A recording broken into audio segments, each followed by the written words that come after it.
سابق وزیر اعظم عمران خان تحریک عدم اعتماد کے ذریعے اقتدار سے محرومی کے بعد ان دنوں حکومت پر دباؤ بڑھا رہے ہیں اور اتوار کی شام انہوں نے پوری قوم کو 25 مئی کو وفاقی دارالحکومت پہنچنے کی کال دیتے ہوئے کہا کہ وہ بذات خود خیبر پختونخوا سے حقیقی آزادی مارچ کی قیادت کرتے ہوئے اسلام آباد پہنچیں گے۔ اب یہاں سوال یہ پیدا ہوتا ہے کہ عمران خان کا یہ لانگ مارچ ان کے مقاصد کے حصول میں کتنا معاون ثابت ہوگا۔ اس سوال کا جواب آسان نہیں، کیونکہ پاکستان میں اس قسم کی سیاسی مہم جوئی کا انجام نہ کبھی یکساں رہا ہے اور نہ کبھی اس کی کامیابی اور ناکامی کے پیمانے ایک سے رہے۔ عمران خان کا کہنا تھا کہ وہ اور ان کے کارکن جتنی بھی دیر اسلام آباد میں رہنا پڑے گا رہیں گے، اور ان کا صرف یہ مطالبہ ہوگا کہ نئے عام انتخابات کی تاریخ دی جائے اور اسمبلیاں تحلیل کی جائیں۔ اس موقع پر سابق وزیر اعظم نے بیوروکریسی اور پولیس کو مخاطب کرتے ہوئے کہا کہ اگر انہوں نے اس پرامن احتجاج کے خلاف کوئی کارروائی کی تو یہ غیر قانونی ہوگا۔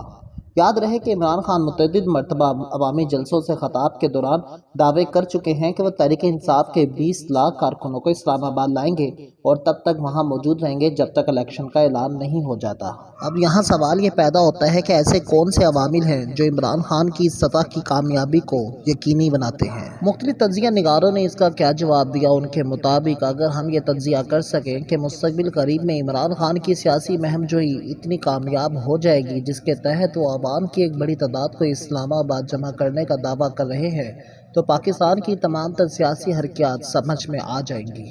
اب کیا ہوگا یہ تو آنے والے دن ہی بتائیں گے۔